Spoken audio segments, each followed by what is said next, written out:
Good day, ladies and gentlemen. Pope Francis has given what may be his most scandalous and heretical interview that he has given to date in his pontificate, which is saying a lot if you know the types of things that he has said.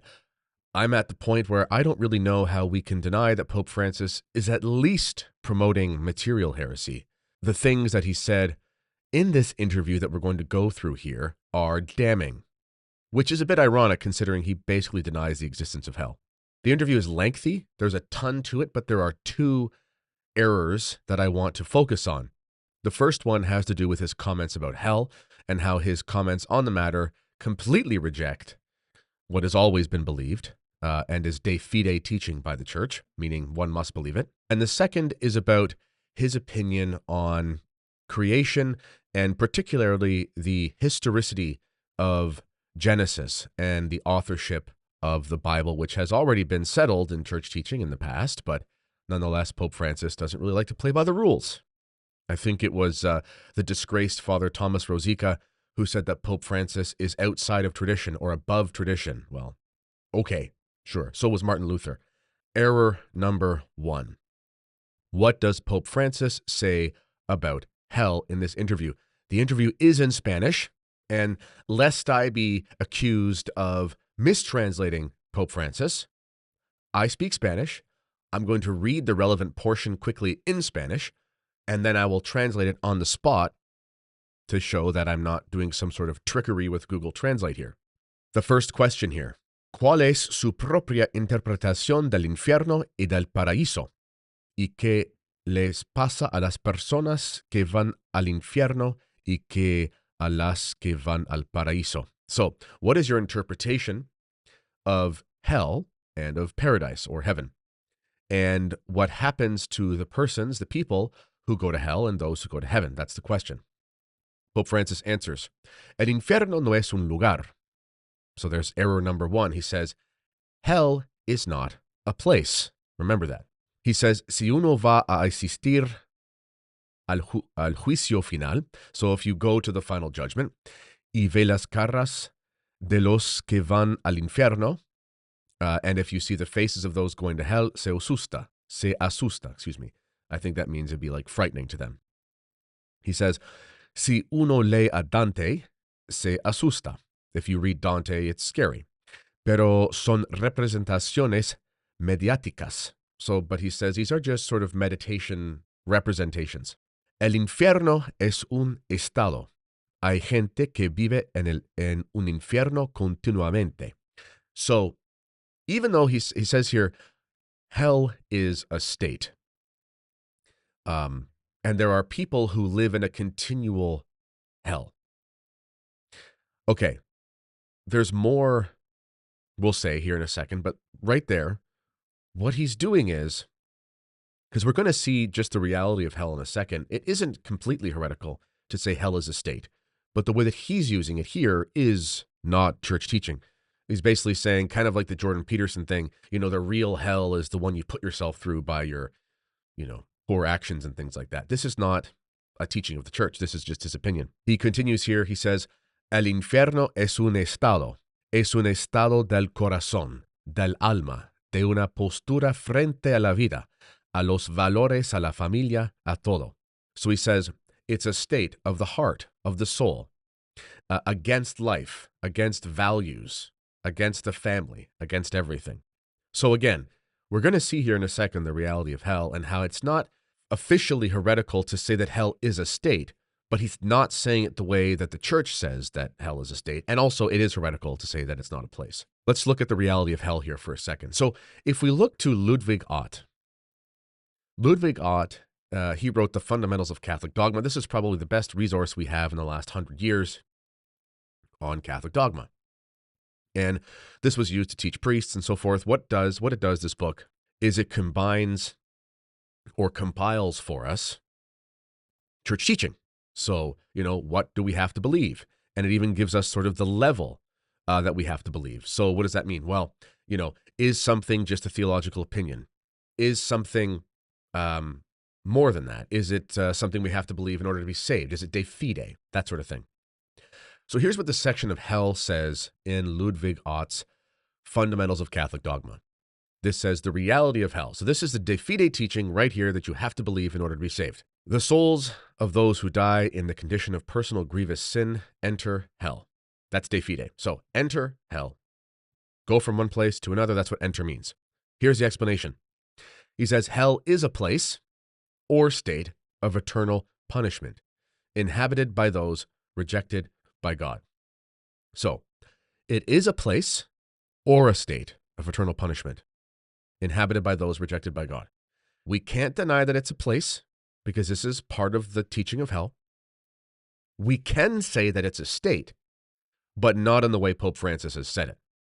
Pope Francis says hell is a state of the soul, of the heart, by those who reject family, values, whatever.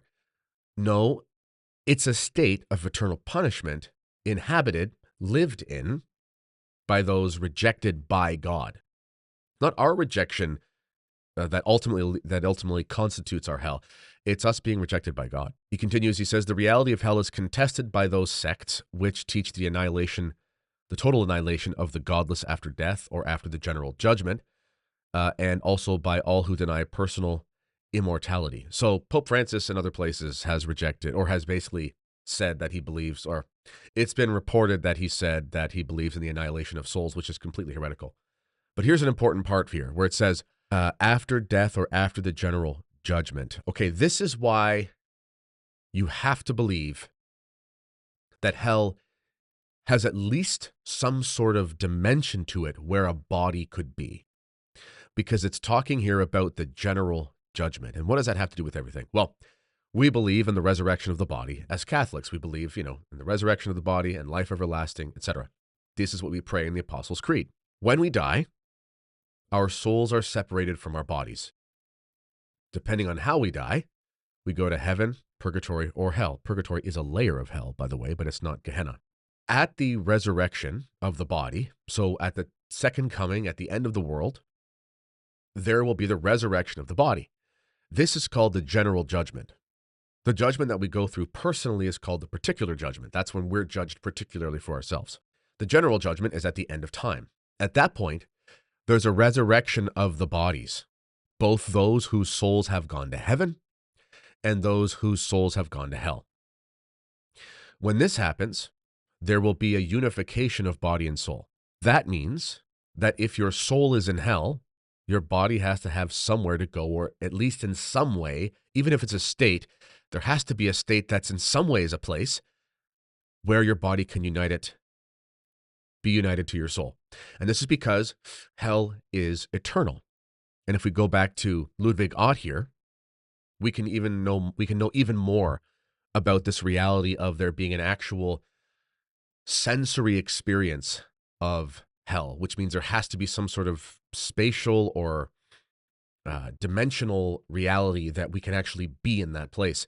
And this is where Ludwig Ott talks about the nature of the punishment of hell.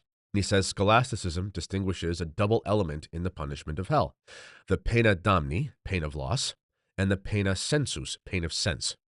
The former corresponds to the aversion from God, inherent in grievous sin, the latter to the conversion to the creature. So the pena damni, he says, is the essence of the punishment of hell. This is the exclusion from the beatific vision.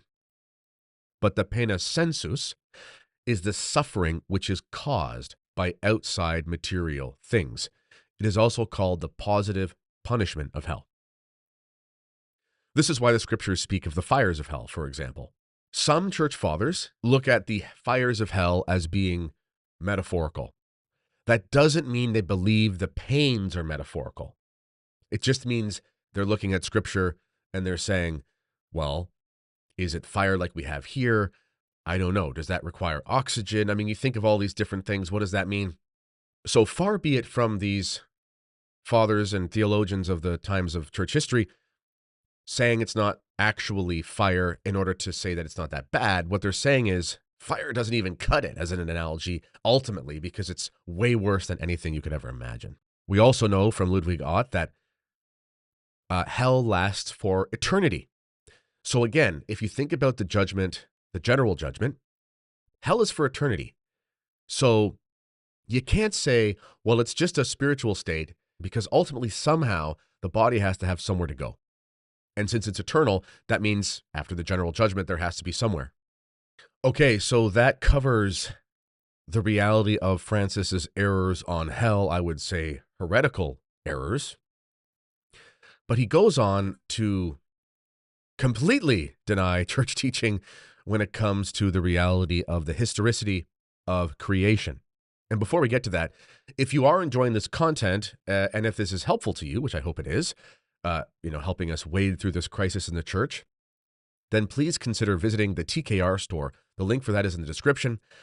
We presently are selling frankincense oil and lanolin balm. We're almost out of the frankincense oil. It's been flying off the shelves. We don't know if we're going to get any more because it's like getting nuclear plutonium to get that in from Oman, which is a region, well, it's a country, but within there is a region where it's believed that the frankincense oil used by kings at the time of Christ was from. So who knows if it's from the same location as the oil that was brought to Christ.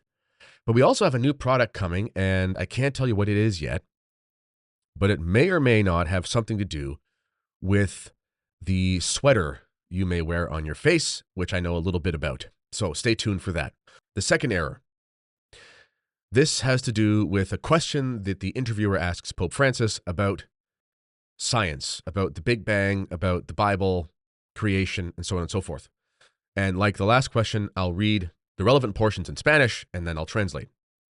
So he says, La ciencia plantea que el Big Bang marca al principio del tiempo y del espacio en el universo, mientras que la Biblia plantea que fue Dios quien creó el universo. ¿Cuál es su propia interpretación del principio de los tiempos? And he says, so science basically teaches this idea of the Big Bang marks the beginning of time and space of the universe. But the Bible gives us the idea that God created the universe. It says, what is your interpretation, your own interpretation of the beginning of time? And the question already is a false dichotomy.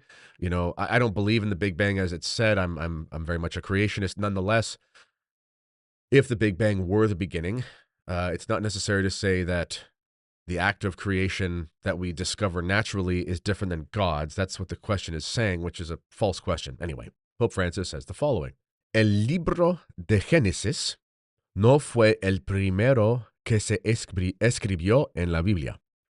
So right away, he's saying, the book of Genesis was not the first that was written in the Bible. We're going to look to that in a second. He continues, he says, El primero fue el Éxodo, o sea, la experiencia de la liberación de Israel. So the first was Exodus, or we might call it the experience of the liberation of Israel. That's really weird way to talk about it. Después miró hacia atrás y se preguntó cómo empezaron las cosas. So he says, and after this, they're saying, well, how do we interpret things? Or how do things begin? He continues, he says, y voy a usar una palabra, pero que me la interpreten bien. Es un lenguaje mítico, pero en el sentido no de supersticioso, sino de mito como conocimiento. Okay, he says, I'm going to use a word here, but please interpret properly. This means Pope Francis is going to say something egregious. And he says, it's a mythical language, un lenguaje mítico. But in the sense not of superstition, but of the myth as a way of knowing. That's what he's saying. He says, el mito es una manera del conocimiento también. He says, myth is a way of knowing things as well. Okay, we got to pause here. Yes, myth is a way of knowing things. That doesn't mean that the scriptures are myths. We're going to go into why that's false in a bit. He says, lo interesante del lenguaje bíblico no es si esto empezó así, sino que hubo pausa, hubo desarrollo en la creación. He says, the interesting thing about biblical language is not that it started this way, or in the way that it's said, but that there was a beginning and that there was a development in creation. That's his opinion. And this is a part here which I think is completely heretical. And he says, cuando Dios creó, no creó todas las cosas perfectas. Lo creó en un proceso y es lo mismo que nos dice la Biblia. He says when God created, he did not create things in perfection, perfect things, but he created a process. And this is what we see in the Bible. He continues, he says, hubo un proceso, por eso esos 7 días son simbólicos de todo un proceso de siglos, pero es una relectura a través de la historia de Israel del Éxodo. He says, but the 7 days are symbolic, and this is a process of centuries. And this is, in a way, a retelling of the history of Israel, of the Exodus. Y es una relectura de lo que sería la salvación humana desde el caos al cosmos. This is complete Gnosticism. He says it's a retelling that is about sort of the salvation of the human race from the chaos of the cosmos. Okay. Wow. That is so bad. It is so unbelievably erroneous when we actually look at what the church teaches. So what does the church teach on Genesis? First things first, the comment that Pope Francis says about the idea that Exodus was written after Genesis. Well, here's what the church says about the authorship of the Pentateuch, which is the first 5 books of the Bible, which includes Genesis, Exodus, and then the following books. Here's what it says. This is from the Pontifical Biblical Commission, and when this was written and published, it was under Pope Pius X, Pope St. Pius X. Dissension from the dissension from the decisions of the Pontifical Biblical Commission was tantamount to mortal sin at this time, and you can read about that in documents written about the Pontifical Biblical Commission at the time. The commission has since changed, and what it says now is essentially worthless, but nonetheless, at the time, this was extremely important. These have not been abrogated because this is tradition in church teaching. And this is a question asked, and then the answer. It says, are the arguments gathered by critics to impugn the Mosaic authorship of the sacred books, designated by the name of the Pentateuch, of such weight in spite of the cumulative evidence of many passages of both testaments, the unbroken unanimity of the Jewish people, and furthermore of the constant tradition of the church besides the internal indications furnished by the text itself, as to justify the statement that these books are not of Mosaic authorship but were put together from sources mostly of post-Mosaic date? The answer, negative. What does this question mean in layman terms? Even though everything in church history and tradition points to the fact that Moses was the principal author of Scripture, and that this is the testament of the Jewish people, and in both Old and New Testament, can we say that the authorship is mainly from post-Mosaic sources and after Moses' life, and not of Mosaic authorship? And the church says, no, you cannot say that. So what does this mean with Pope Francis? Well, the first thing, even if it's possible to say that Moses wrote or had written Genesis after Exodus was written down, it's still written at the same time in the sense of it's Moses writing it down. So this idea that Moses wrote Genesis as some sort of way explaining the Exodus is not follow from this answer. What does the church teach about the historicity of the first 3 chapters of Genesis? This is from the Pontifical Biblical Commission a couple years after this one that we just read. Do the various exegetical systems excogitated and defended under the guise of science to exclude the literal historical sense of the first 3 chapters of Genesis rest on solid foundation? The answer is no. So basically, these ideas that we can dispense with the literal historical reality of Genesis, does that have any foundation? And the answer is no. Okay, and here's another one that's really important. As notwithstanding the historical character and form of Genesis, the special connection of the first 3 chapters with one another and with the following chapters, the manifold testimonies of the Scriptures, both of the Old and New Testaments, the almost unanimous opinion of the Holy Fathers, and the traditional view which the people of Israel also has handed on, and the Church has always held, may it be taught that the aforesaid 3 chapters of Genesis contain not accounts of actual events, accounts, that is, which correspond to objective reality and historical truth, but either fables derived from the mythologies and cosmogonies of ancient peoples and accommodated by the sacred writer to monotheistic doctrine after the expurgation of any polytheistic error, or allegories and symbols without any foundation in objective reality, proposed under the form of history to inculcate religious and philosophical truths, or finally legends, in part historical and in part fictitious, freely composed with a view to instruct and edification. The answer in the negative to both parts. What does this mean? Is it possible to say that Genesis is basically a purified myth? No. Is it possible to say that it's a fable and it's used to teach religious truths? No. Is it possible to say that it's a legend that's partly historical and part fictitious to instruct the faithful? No. Is it possible to say that it is part of pagan mythology, cosmogonies about the heavens and the earth, and that is taken all the aspects of, the various gods are taken out and that it's presented to Christians? No. Is it possible to say that it's just allegory or symbolic? No. What Pope Francis said is a complete contradiction to church teaching, and it must be rejected. This does not mean that there is nothing allegorical, symbolic, artistic, whatever in Genesis. Literal historical accounts contain symbolism. The crucifixion of Jesus Christ is a literal historical event that took place in human history. This event also has in it a great symbolism. We have the Son of God, the truth incarnate, nailed to the cross and mocked, buried and calumniated, only for it to rise again. We believe this actually happened, but we also believe that the meaning of this is super important. There's nothing wrong with believing both things, but we can't deny the historicity of the crucifixion. We can't deny the historicity of creation. We can't deny the historicity of the creation according to how it took place in Genesis.